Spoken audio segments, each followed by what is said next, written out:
Okay, let me just see what this is doing.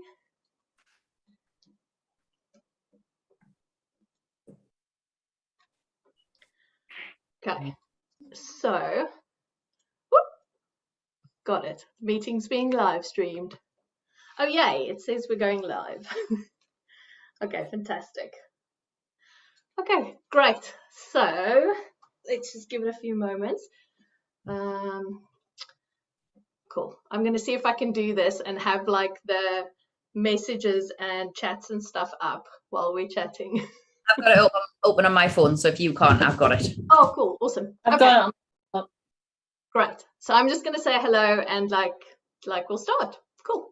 So welcome Charlie. She's with us today. So I'm not sure you've ever done a live with us. We've done a recording. Hey. Oh, welcome Charlie. Awesome.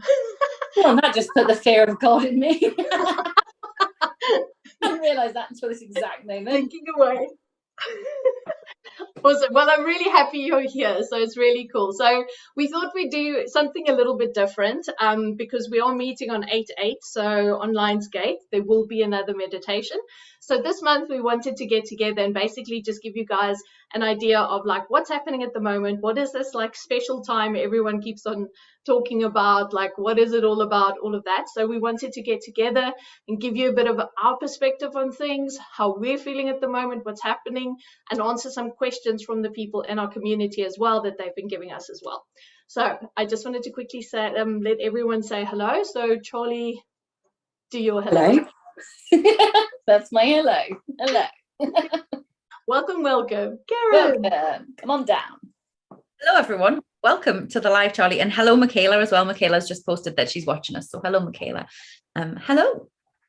Awesome. Okay, fabulous. So what we're going to start with is what is the Planetary New Year? So you guys would have seen me talking about it, and this is literally like one of my favorite. Yeah, it's like a really cool event. Like I get really excited about it. So yesterday was the day out of time. So the Mayans believe that like we moved into a brand new cycle for the Earth. So this is the new year of the planet, right? So what happens is that we basically get into a space where the planet gets an opportunity to reset, receive new energies. As I was shown today as well during one of my group sessions, was like new energies from the stars, and this basically helps the planet to reset for the year ahead, and then like bringing in brand new energies, brand new consciousness. Like it's basically a big opportunity to create a beautiful clean slate for the year ahead. So it's really a time of being able to step into that space where you can redefine and reimagine how you want this year ahead to be for yourself. So what happens is we start now. The ancient Egyptians also really loved this season because it was when the Nile was flooding, Sirius was rising. So you really had that, like, it was an indication of new life that was starting this time of year. So if you can imagine what we're going to go through now is we're starting on the 26th. And then the energy and this, or basically the spiritual sun, Sirius, is doing like a rising. And we go into the height of this on the 8/8 portal, which is the Lionsgate portal. Now, this is also in the season of Leo. So it's got that whole like really like big ass, like powerful energy behind it. And we're basically using that energy to help us to move into like our goals, our dreams, everything that we really want to, the shit we want to sort out basically, right? So that's the energy. And then we go through the 12th of August is also really important. And then it starts to basically go down after that. So this time is really, it's like, think about the universe giving us a little present and going, there you go. Here's a perfect time to sort your shit out and get yourself into that space of moving forward. So that's basically in a nutshell what this period is about. So Karen, I know you wanted to also speak a little bit about Venus and what's happening there as well. So if you just want to. And I think it's interesting, you know, when you say that right now, Yolandi, is like the universe is giving us a little present. It makes me think about how in astrology, when a planet is in its home sign, we talk about it being exalted, you know, because it has like the double amount of its energy. It's in its exaltation. And I almost feel like in a sense, that's what Earth is right now. You know, we've got a few people watching. I'm not going to say hi to you all because I can see all of your names. I'm just going to do this. Hi, everyone. When we talk about that exaltation, you know, when we think about astrology, we don't include Earth in our astrology, obviously, because we're here, we sit here, we can't see it in the sky. But I often think, I've said this so many times to friends who are much better astrologers than me, what do you think the qualities of Earth would be if we were doing all of this from Mars or from Venus? What would the qualities of Earth be as an astrological symbol? And really, isn't renewal, isn't fertility one of those? Isn't the tangible and the physical one of those? Because what is, you know, Earth? Earth is Gaia. Earth is the cycle of living. It is the cycle of life and death. It is fertility. It is, and that is what is exalted right now. You know, we can look at, I guess, if I'm going to really bastardize the whole idea of astrology, we could look at Earth as being exalted at this time of year. And I like that idea. So I'm going to stick with it. I love that. And it's that life-giving thing. So if you think about like how the Egyptians was in there and they were going, well, this is the time when we know that the Nile's going to flood. And like, you know, we know it's really important. And it's that life-giving energy. So I love that. Yeah, absolutely. And I think it's, so right now, Venus is in retrograde. I love that I always talk about astrology on these things as though I know what I'm talking about and I know about this much of that big a thing. But Venus is in retrograde. And when a planet is in retrograde, it means it's sort of, it invites us into a bit of a review of everything that planet is about, of everything that planet represents. Now, we know that Venus is linked to relationship of all kinds. It is linked to pleasure. It is linked to beauty. It is the one of the main planets that is named after a woman. All of the others are named after men. We've got a few asteroids named after women, but Venus is the one that's named after a woman. So it's that feminine energy. And I think it's really interesting that at the moment we are in a place where, I mean, I have heard multiple people say to me this week, my PMS is the worst it's ever been, or my period this month is the heaviest it's ever been, or something around my feminine hormones is just, and it's almost like this Venus retrograde in Leo, by the way. Leo is that big, let me take center stage, this Venus retrograde in Leo is really encouraging us to go back over all of that stuff, to really review it, to perhaps even start afresh in a certain sense. And if we add that in, you know, this links to relationships, it links to our pleasure. I wonder, I've heard so many people talking about the relationships with their bodies, the relationships also with their minds. You know, I know for me personally, I feel like I'm on a great big reset, both mentally and physically. And I wonder how much this Venus reset, this Venus retrograde is asking us to review and to reset the places where we see beauty and pleasure in our lives, the places where things feel easy. Because actually, are they easy?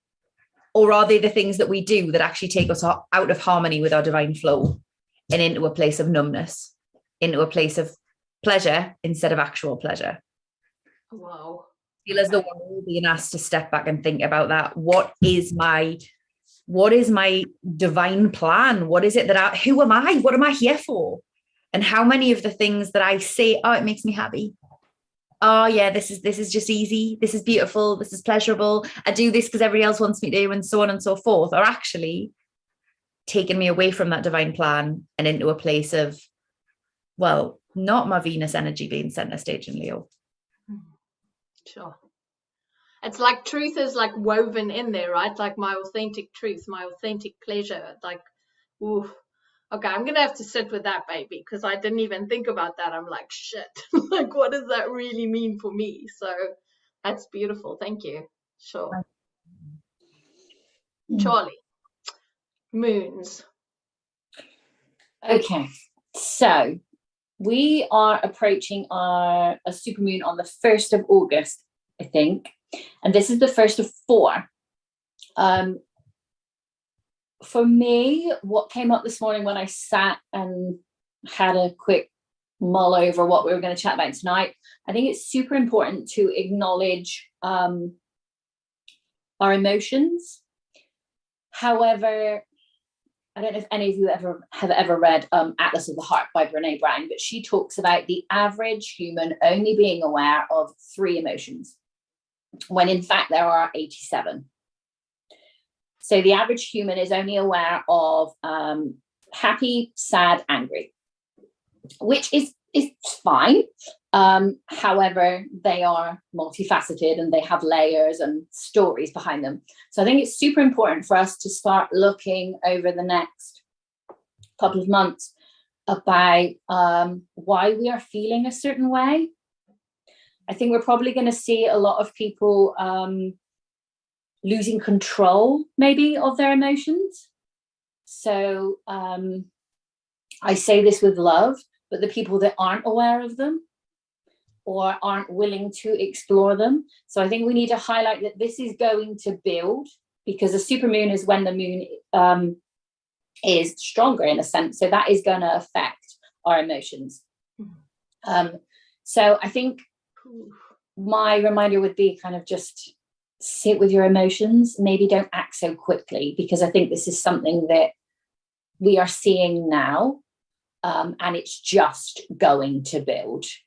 So think of other people's emotions. Obviously put yours first, but consider that's a given. But just consider why you're feeling a certain way rather than acting on it, because I think that's something that we're really going to see coming up over the next few weeks and months.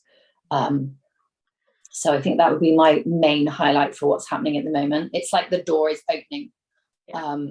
And with that, it's kind of like a floodgate of all the things we've been ignoring, all the things we've been neglecting, all the things that are going to trigger the shit out of us and activate us. Because it's summer. We're going to spend all of the time with the people that we love, but maybe don't align with. We're going to be in environments that are busier. We're going to be going on holiday and have all the extra stresses. So I think those supermoons are really going to come into impact, and we're going to notice them more. Yeah. And I also think, because it's like after that, so I mean, we had 7/7, we had the solstice, so we've had like a lot of like big stuff happening, and it's just like what I've been finding is it's like the deepest stuff is coming up, and like you say, it's just like, and now you throw in, oh, guess what, like there's all these extended energies, and we're in Leo season, and it's emotion, and it's roaring, and rah, rah, rah. So it's just like it's this massive amplification. So if we don't sit in those emotions and start digging, where the hell are we going to end up, right? Like, what are we creating? And like, it's not even you, it's like the people around you as well. So that whole bit of compassion for yourself, for everyone else around you, that also feels like it's super important at the moment, because it's just like everyone's going to be feeling it, and you can see it like in the comments that we got today, how people are feeling, etc. It's like, you know, the shit's getting real, and we have to, I keep saying, we have to lift the rug and like bring all the dusty shit out and dust it off and start like feeling into it, because otherwise we are creating like a vortex of chaos for ourselves, basically.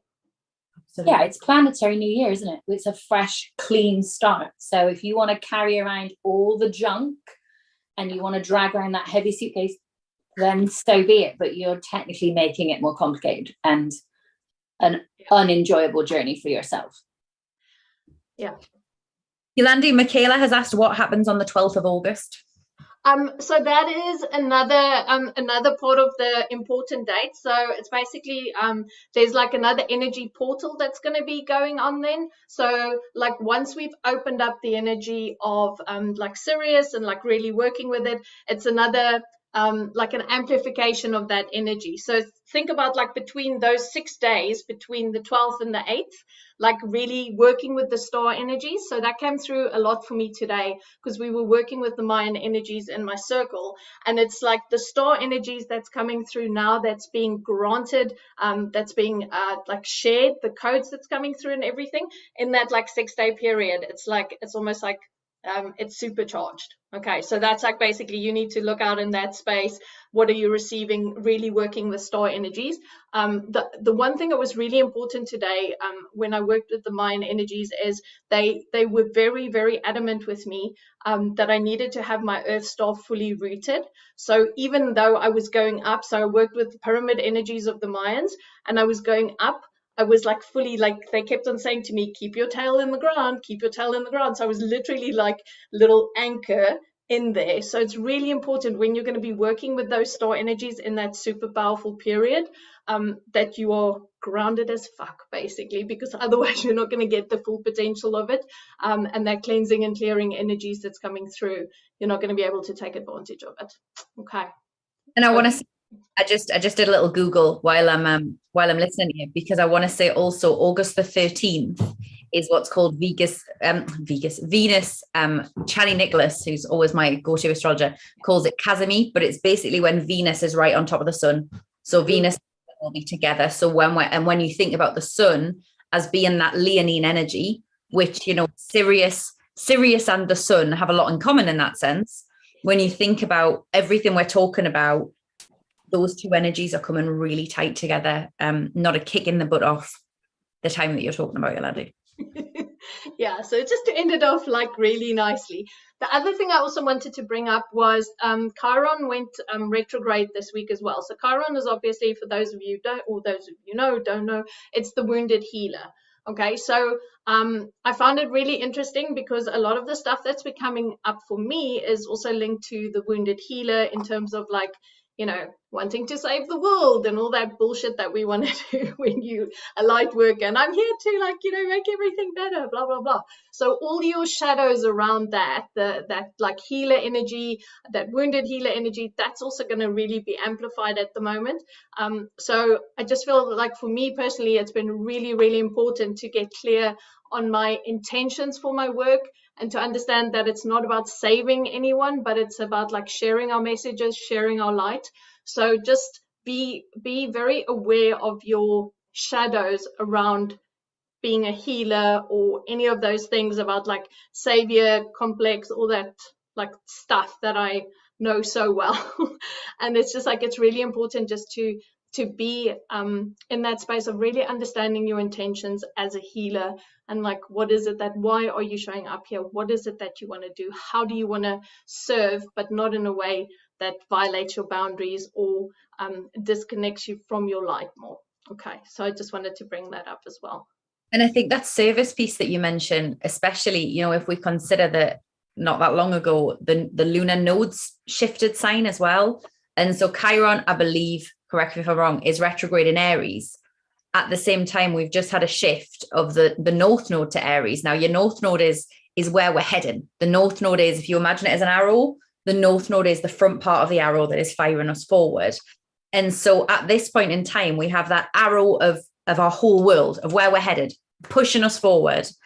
And at the same time, we've got Chiron just dancing a little backwards dance in there going, hold on, let's all just review. Let's just review how you are being of service. Let's just review all the shadows and the wounds that you're carrying into your daily life, that you're carrying into your work, that you're carrying into your purpose, for want of a better phrase. You know, these two things are like, we're really being asked to get conscious about how we're driving forwards. I think that's what those two things dancing about in the same part of the sky say to me. It's a consciousness about how we move forward. Yes, I love that. Yes, definitely. So, Charlie, do you want to share some of the stuff with us, just about like what's been coming up for you? Because we thought we'd give you guys a bit of an idea of just like, you know, the shit we've been going through just on a high level, because I know a lot of people are going through a lot of stuff. So, you know, certain shadows are showing up for people around certain themes. So we just wanted to share some of our themes with you guys, just it might resonate. And then we're also going to have a bit of a chat about like some of the questions we had today. So Charlie, you want to go? So much. So much fun. I think I will highlight firstly that boundaries is always going to come up. So I'm just going to highlight it there. It's always happening. It's always evolving. But I won't share mine with you on that one. What I will share is what seems to be coming up for me and a lot of people that I know or work with at the moment is this resistance towards the masculine. And as I said that, I felt everyone go, so let's just rip this open. We have this unhealthy resistance to the masculine. And I get it. I get the patriarchal side of it. I get the history of it. I get that there are certain situations and things in life where we're not considered equal or treated equally. I understand it. However, the man bashing, the hashtag toxic masculinity, all of those things are being highlighted to me as not helping. It's just creating a really big divide. And I think for me on a personal level, that has made me explore we're all aware of how women are squeezed into boxes and how we're molded and how we're sort of given the toys and all the pretty things, and then suddenly they're ripped away from us and we have to grow up. And yet men are allowed to maybe keep their boy toys in their game rooms and things. Like we don't need to go down that path. But what we don't talk about is how we as women are squashing our own masculine.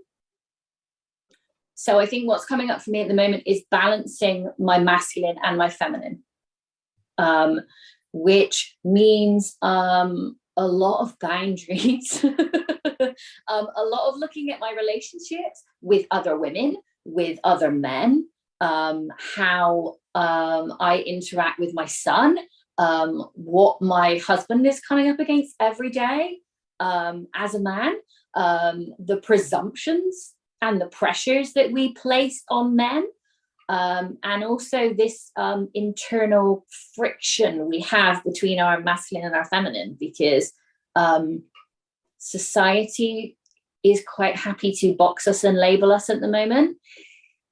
And what I'm seeing is it's really not going to fucking work. So I think there's a lot going on. I could probably go into it extensively, but I think it's looking at how we relate to people, our relationships, how we attract things, what we attract, and what we value.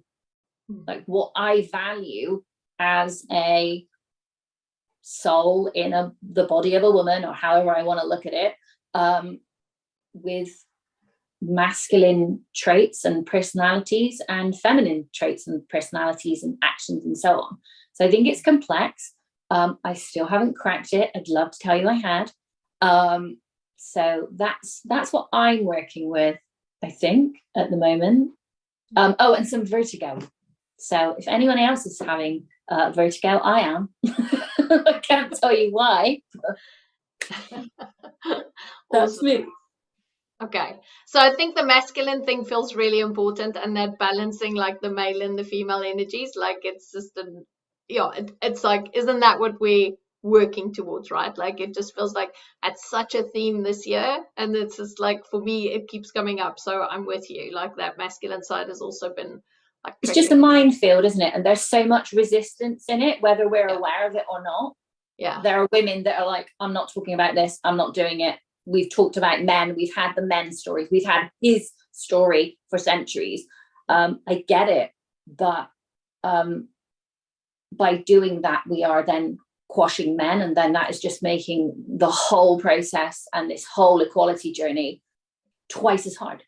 Yeah, we're not just quashing the men, as you sort of alluded to, we're quashing a whole half of ourselves. Yes, that's exactly it.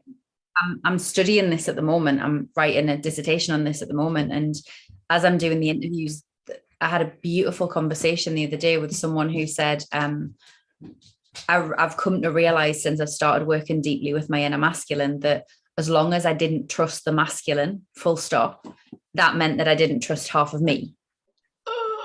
In a place of full trust, I couldn't be in a place of full acceptance. I couldn't be in a place of full power until I came to recognize that I was not one or the other, and that I could trust both. And Opal Essence has put a quote on here saying, need to avoid the polarization trap. And I totally agree with you. I think something that came through really strongly for me the other day was the line, patriarchy's first crime wasn't suppressing any of us, it was dividing us.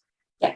And we have to remember that, it's very easy to think that patriarchy, we think about white supremacist, capitalist, homophobic, transphobic, patriarchy, right? We think about all those things, and each one of those things suppresses a group of people or multiple groups of people. What we forget is that before any one or more of those groups were suppressed, there were no freaking groups. We were people. And I don't say that to diminish anybody's identity. I don't say that to take away from the communities that anyone, excuse me, my dog is chewing a power leaf, to take away from the communities that anybody belongs to, or from the identity that somebody holds, because that stuff is so important. And who we are Each and every one really fucking important. And if aliens landed tomorrow, do you know what they'd look at? They'd look at us and go, oh, we're humans. They kind of all look the same. They kind of all act the same. And so although that is important to us and our own identities are important, and the ways that we respect and honor our identities and the identities of each other is really, really important. And this isn't me saying, throw it all away. There's no such thing as race. There's no such thing as sexuality. There's blah, blah, blah. That's not what I'm saying. But what I am saying is we also need to remember that once upon a time, we were humans. And at that time, we weren't trying to suppress one or the other. We weren't trying to say these people were better than these people and these people were worse than these people. We weren't trying to say these people's identity was valid and these people's identity wasn't. We were saying, you be who you are, you love who you love, you do what you do, and this is how we come into a place of harmony.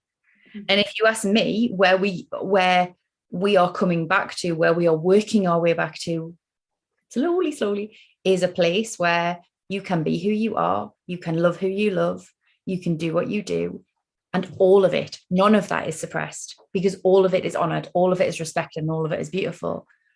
And I think it's fascinating when we think about what are the qualities that we associate, because it's so interesting what you say, Charlie, about, you know, the masculine and patriarchy is totally a thing, you know, toxic masculinity, we see it everywhere. There is an idea that there's no such thing as toxic femininity, which I totally disagree with and think is bullshit.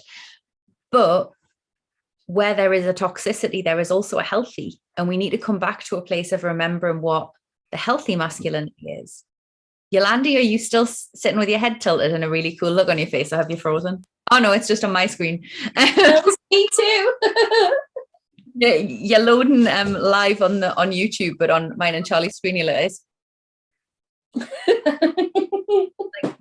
Come back to a place of remembering the healthy energies, the healthy yin and yang, which underpin those labels that we call masculine and feminine, the healthy, you know, the healthy expressions of energy, because what are we all but expressions of energy in a body?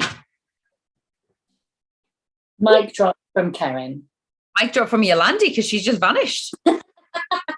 She's just left. That's the Wi-Fi died. Her died. She will return. Mic drop from Ceryn, and that's why you're writing the book.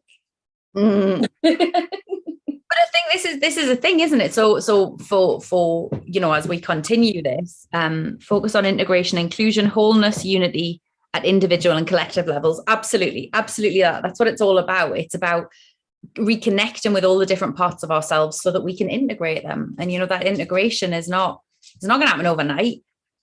Charlie and I, if you don't mind me sharing, did a ritual a little while ago, and that was you're back. Yay. That was last new moon. We did a ritual and we're still integrating it. Like on the daily, we are going, this is integration from that ritual. This is integration from that ritual. You know, we are still last full moon, maybe it might even be a month ago. That journey of integration is a continual process. And right now, the sun is at its peak in so much of, and you know, certainly in the northern hemisphere, we're talking about Leo season, which is all related to the sun. It shines a light on everything, especially the integration. Love it. Or we even consider the solar flares that we've had recently as well. It really is highlighting why it's almost as if the light is giving us this profound opportunity to embody the type of person we want to be, or the type of human we were born to be. And I think we, as much as we try to run from it, hide from it, avoid it, gloss it over with some love and light bullshit, we really are at that point now, it feels like, where we have no choice but to change for the better. And I think that's why we can no longer tolerate, I don't know if it's coming up for anybody else, but I can't tolerate the things I used to tolerate maybe 4 weeks ago. I can't be in those environments. I can't, I just can't. It's as if someone takes away the oxygen supply in the room. without sounding dramatic. It's not like I fall to the floor and I'm like to my husband saying, "Get me out here." It's much more discreet. I usually text from across the room. I think it's just being highlighted to us more. And that means that we're having to call people out in a loving way, and say, like, that's not going to work for me anymore. It makes me feel uncomfortable. It makes me, and no one's perfect. Like, we're all embodying and uncovering a new layer, every single person. But it's being able to, I think it's highlighting now where you are at as an individual and what you will no longer tolerate. I think. Where you want to be too, right? I've been doing a lot of work. I was watching a video today that was all about visualization, and it almost feels like I've been going back to the basics recently of stuff that I used to watch 15, even 20, makes me sound old, years ago. And now I'm watching it back, and I'm stuff that if you'd asked me 6 months ago, I would have been like, oh, this is so basic. It's bypassing. This is bypassing. Now I think I'm sort of coming to a point of considering that we can take anything anywhere we want to.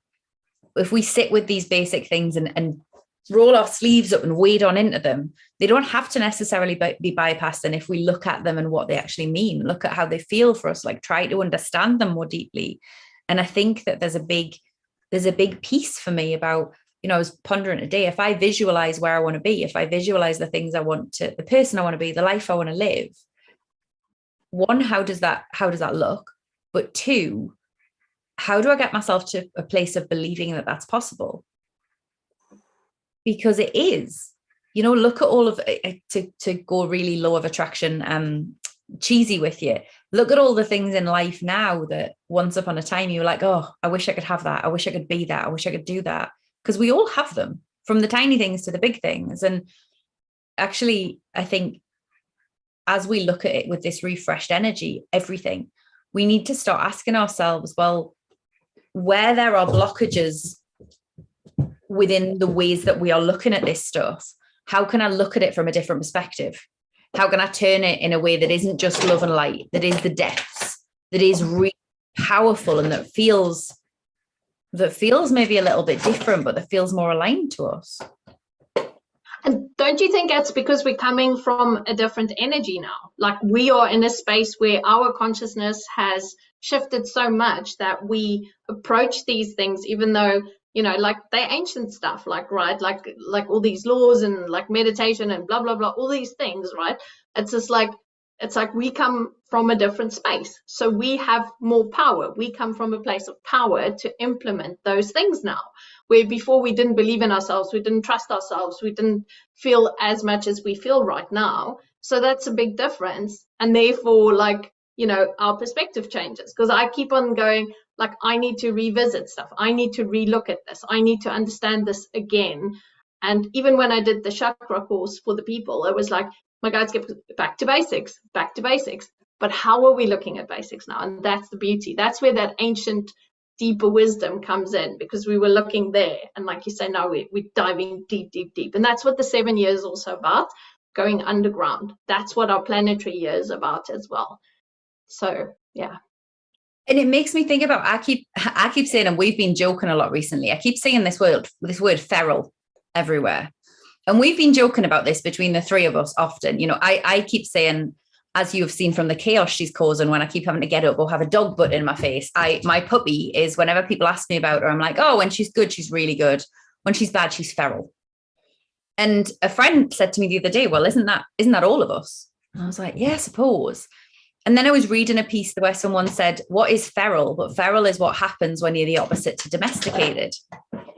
And I almost feel like at the moment we're being asked to look at so much ourselves, the spiritual teachings, everything. We're being asked to look from a feral perspective, from a perspective of, if I hadn't been told who I am, if I wasn't living by the rules and the relationships that have been imposed upon me, if I wasn't living in the boundaries that I've been told are my boundaries and you just play within this little box here, if I wasn't living in the divisions that patriarchy has given me, how would I approach this differently? How would I see this differently? How would I embody this differently? It's a feral embodiment of all of this stuff. And I feel like, you know, isn't Leo season perfect for that? Because you're going to have to be going some to tame a lion, aren't you? Did you see that thing the other week, how they thought there was a lion loose in Berlin? And it turned out it was what was it? A wild boar, allegedly. But they thought there was a lioness like running wild in Berlin. And I watched an interview with a local resident, and he said, oh, they came over and said, there is someone dangerous on the loose. And I thought it was a person. And I was really glad, actually, that it was only supposed to be a lioness. And I watched this and was like, are you joking? You were glad it was a lioness? A person, you might have a little bit of, you know, you might be able to maybe reason with them a little bit, be like, please don't shoot me, please don't stab me. A lion, there is no reasoning. It is wild, and rightly so. How funny we are that we genuinely think that's all right, much better than a wild lion. I love that. So that's really cool. So I love this because this whole feral thing, like, I mean, I've been like, oh, that word is so like, but I mean, when you say it that way, I'm loving this. This is the time for us to, become wild again in our expressions and just like absolutely beautiful. So that's so cool. I wanted to ask you guys, sorry, I missed like half the conversation when my Wi-Fi died, thanks rainstorms. So I don't know if we like looked at people's questions and stuff from this afternoon. Sorry, I'm like a bit lost there. You're good. But I do want to see you're looking, Charlie. So we have a comment here that is welcome in change, even if it's shadowy, like not freaking out over the death card in tarot. I'm going to tell you a little secret that the three of us have uncovered over the course of this year. We're trying our best not to even freak out over the Tower card in tarot. Yeah, we've not got it down in any, like, every time I think, okay, I've got this nailed now, I'm kind of in my stride, there's another way for me to get wild. There's another way for me to look at something. I think I posted a while ago that I was struggling to write because my thoughts were that quickly changing this past couple of weeks. And I think Karen was the same a couple of days, where what we thought in the morning wasn't the same as what we thought in the afternoon. So change is coming so thick and so fast, and that light is so bright that sort of returning to that feral self is the only way. And that's going to create a stronger truth.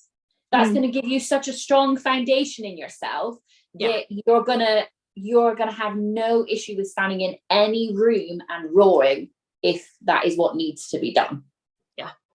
And I think beautiful. That's where we're working at the moment. Like, whether you like the word feral or not. It's growing on me. But I want to also, oh man, so I'm just like that with that like constant change, and it's like your truth is just your truth is literally like expanding with you as you're going. So like this bullshit about like you changing your mind or whatever and people judging you about it, that needs to go, because everything's speeding up so fast, including our technology, including everything that's happening around us. The world is speeding up. So obviously we're going to be speeding up. We're going to be changing at a fucking rate of knots. And we have to not be like, oh my goodness, you don't believe what you did like last week or last month or last year. Yes, of course you're not going to believe that anymore, because otherwise you're not keeping up with what we're going through. That's the definition of change, right? Like it's movement.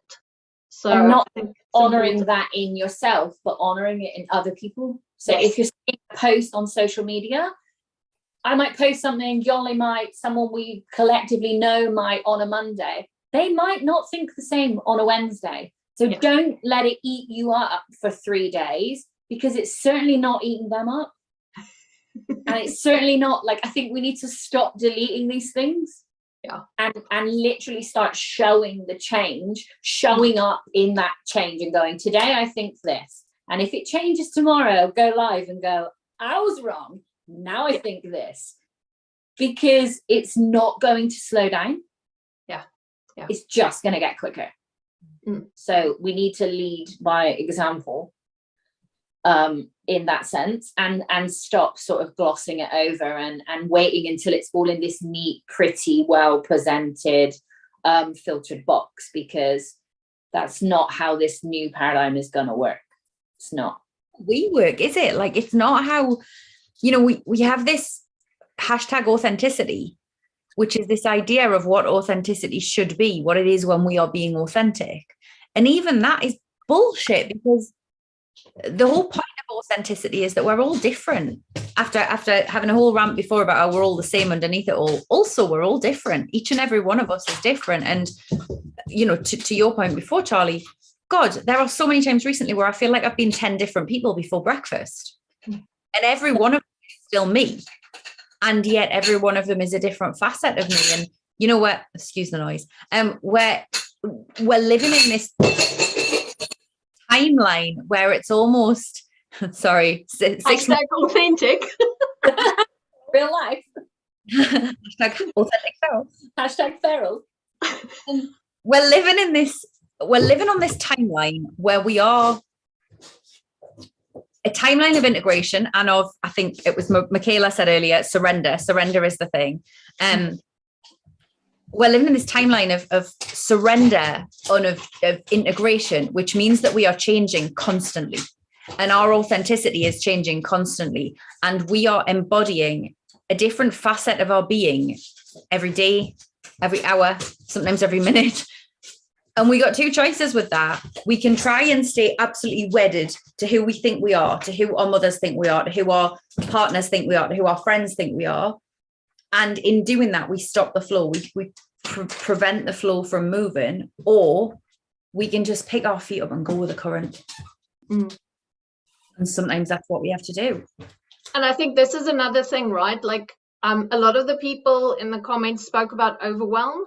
And I think when we are in a space of overwhelm, it's like almost like resistance to think we need to do all the things that everyone is expecting of us versus the stuff that we know is important for us to do. So it's just like, so this comes down to like you choosing what you need to believe in now, do right now, what is right for you versus everyone else's expectations of you.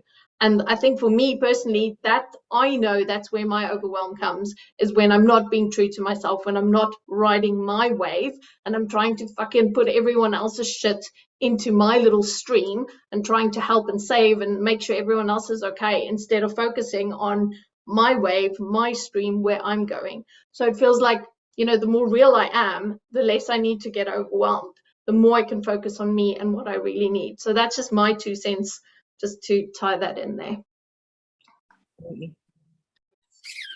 100%. Yeah, because it's you and your own inner animal, isn't it? Like, it's you, your own inner animal, and that's it. It's tunnel vision. An animal doesn't ask permission, a wild one. But the animal doesn't ask permission, like, am I right to just go and eat this rabbit? Like, it's just born and it knows that's what I want to do. Yeah. And it's getting back to that without the external opinions and ideas and all the other things. Yeah. So when we value ourselves enough to say no, because that now we come back to boundaries again, right? Like if I value myself enough to say no, I'm not taking on your shit, I'm not going to be overwhelmed. Like that's where the boundaries thing comes in again. Because like you said, animals don't give a fuck. They're just going to go, I want to go and put my butt in Karen's face right now. And that's all things around the room, no matter how much noise they make. Exactly. Exactly. I love how Lagatha embodies like who we all want to be. Lagatha is a lesson in so many things, and one of them is in exactly that. And I think, isn't it interesting that I've been thinking a lot about how if somebody had asked me 5 years ago what my purpose was, purpose is one of those words, isn't it, that we throw about, and that somebody had asked me what my purpose was, I would have been like, well, I don't know. And actually, I have known my entire life on some level what I'm here to do. I just spent an awful lot of my entire life going, oh, but that's not really a job. Oh, but I can't really make money from that. Oh, but I probably shouldn't do that. Oh, but people like me don't get to do that. And so on and so forth. And actually, if I was being wild about it, if I was going to go back to my wild essence about it, what I would do was go, I'm the animal who's really good at doing this. So I'm just going to do it.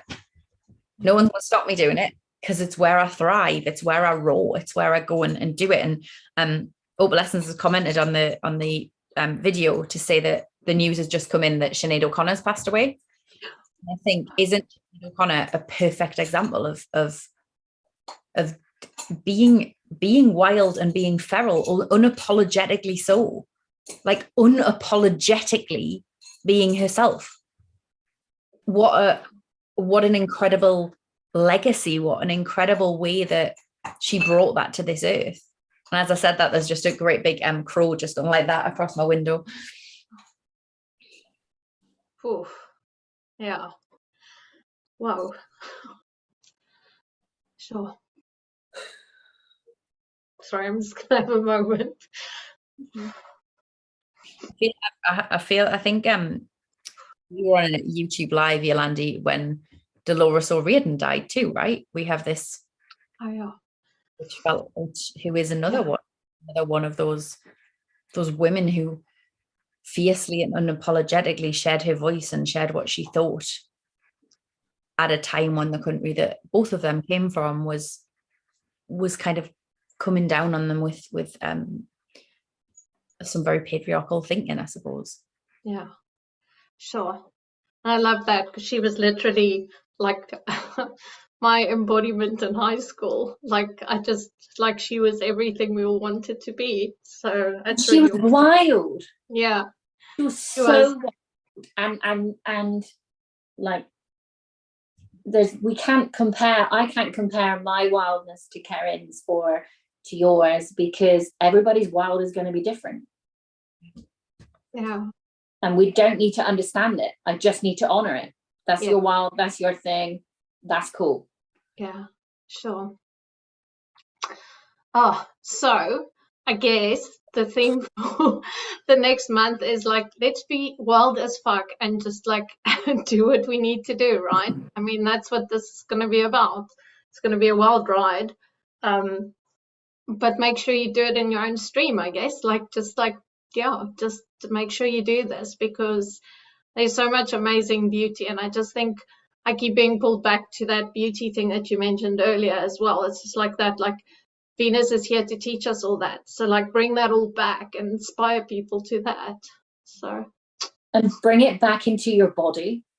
Bring it back into your body, because there's a physicality to this that we're missing, that a lot of us are getting at the moment. Like bring that beauty and that trust back into your body so that you can then direct and be bold and be honest and value your own desires from inside of yourself. Like there's a whole level of embodiment I think we're going to experience over the next few weeks and months, a physicality of it maybe. Yeah. I think that's one of the biggest things that I feel that we've been called to, is to remember this body wisdom, because this body wisdom is going to connect us even further into that ancient wisdom. And that's the piece that we are so missing at the moment still. And that's what we are all learning to trust again. I think like all three of us I know are like massive body work at the moment, massive like trusting the stuff that comes out our mouth, the things that pop up in our heads, like the twitches, the like feelings, all of that stuff, right? Like trusting all of that. That's the stuff. Once we are fully into that, like the rest of the world, the universe opens up in a different way. It's like you look through a different lens when you trust this. So that feels really big for me as well. Something that I have really been taken on big style recently is where you feel an anxiety about it, it probably means you don't understand it enough. So where there is something, and this isn't me saying if there is something going on with your body, don't consult a medical professional. Of course, consult a medical professional. But if there is something happening that is worrying you, ask it. Your body is your greatest oracle. And you are the greatest voice for that oracle. But when there is something going on with your body, ask it. Ask your body what is going on. Put your hands on it. Journal with it. Ask your body. because there are so many things that are being released and that are being unleashed within us right now, that if we ask those questions, if we start doing that interrogation, we're going to get so many more answers than we're going to get from books, from Google, from going to see somebody else. Ask ourselves. I love that. Okay, so I think we've been at it for 50 minutes. Well done, us. That was a hell of a chat. Anyone else want to share anything else? Anything else that we've missed? Charlie, stuff that we needed to still answer? No, I don't think so. I think it's just cleanup time. It's time to get your shit together. It's time to stop bullshitting. It's time to stop avoiding all the things we've been avoiding. And that doesn't need to be hard. Yeah. It's not external, it's internal. Do your shit, own it, take responsibility for it, because it's game time, which is it's game time. In your base Yellowstone impersonation. That's done time, people. Awesome. Karen, anything else from you, babes? Nothing else from me except to say thank you. I'm just looking down to make sure I can see the comments, and I don't think there's anything that needs to be answered. Just yes. Thank you so much to all the people who've watched live and who have left comments on here. It's been awesome kind of being in dialogue with you while we've been doing this, because usually Yolandi and I are channeling, so we can't be in the dialogue when we're doing this. So this is quite nice. Thank you, and yeah, happy Planetary New Year. And I reckon we'll be doing a few more of these this year. It's so much fun, and we also we just get to chat, and it's just lovely because it feels like there's some cool truth bombs falling out of our mouths when we do this together. So we'll definitely, Charlie, you survived your first live. Well done. High so five. Happy to be feral with you. The Feral 3 will be back online very, very soon. So thank you so much for joining us tonight. It was really cool. Thank you so much for all the comments. And so yeah, please, on 8/8 we are going to be back. That's a Tuesday, same time, 7 o'clock UK time. Myself and Karen will be doing our usual channeling and meditation. Charlie is going to man the world out there for us, and she's going to answer your questions and stuff. So we really look forward to seeing you guys. And just thank you so much for all your support and all your love. We really appreciate you guys. Thank you. Okay, cool. Let me see if I can log us off now. How do I make us not be live?